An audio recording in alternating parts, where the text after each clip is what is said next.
ইয়া আহলাল গাজ্জা, হে বাইতুল মাকদিসের অধিবাসীরা, হে সম্মান ও মর্যাদার অধিকারীরা, আপনারা সাক্ষী থাকেন। শাহজালালের মাটি থেকে আপনারা সালাম দেন, হাজী শরীয়তুল্লাহর মাটি থেকে আপনারা সালাম দেন, মুসলিম বঙ্গ থেকে আপনারা সালাম দেন। আপনারা ডাকছেন, আমরা আসছি, আমাদের সামর্থ্য সীমিত। আল্লাহর কসম, আল্লাহর কসম, উকসিমু বিল্লাহিল আযীম, আমাদের যদি সামর্থ্য থাকতো আমরা আপনাদের সাথে থাকতাম। আমাদের শরীরটা এখানে আটকা পড়ে আছে, আমাদের মন মসজিদ আল আকসার সাথে, আমাদের অন্তর বাইতুল মাকদিসের সাথে। আল্লাহর কসম, আমাদের সামর্থ্য থাকলে আমরা এই জিহাদে আপনাদের সাথে থাকতাম, আপনাদের সামনে থাকতাম, আপনাদের পেছনে থাকতাম, আপনাদের বামে থাকতাম, আপনাদের ডানে থাকতাম। ইয়া আহলাল গাজ্জা, হে বাইতুল মাকদিসের অধিবাসীরা, হে সম্মান ও মর্যাদার অধিকারীরা, আপনারা সাক্ষী থাকেন।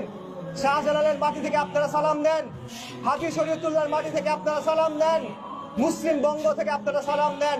আপনারা ডাকছেন, আমরা আসছি, আমাদের সামর্থ্য সীমিত। আল্লাহর কসম, আল্লাহর কসম, উকসিমু বিল্লাহিল আযীম, আমাদের যদি সামর্থ্য থাকতো আমরা আপনাদের সাথে থাকতাম।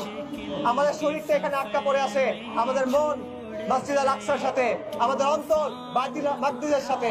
আল্লাহর কসম, আমাদের সামর্থ্য থাকলে আমরা এই জিহাদে আপনাদের সাথে থাকতাম, আপনাদের সামনে থাকতাম, আপনাদের পেছনে থাকতাম, আপনাদের বামে থাকতাম, আপনাদের ডানে থাকতাম।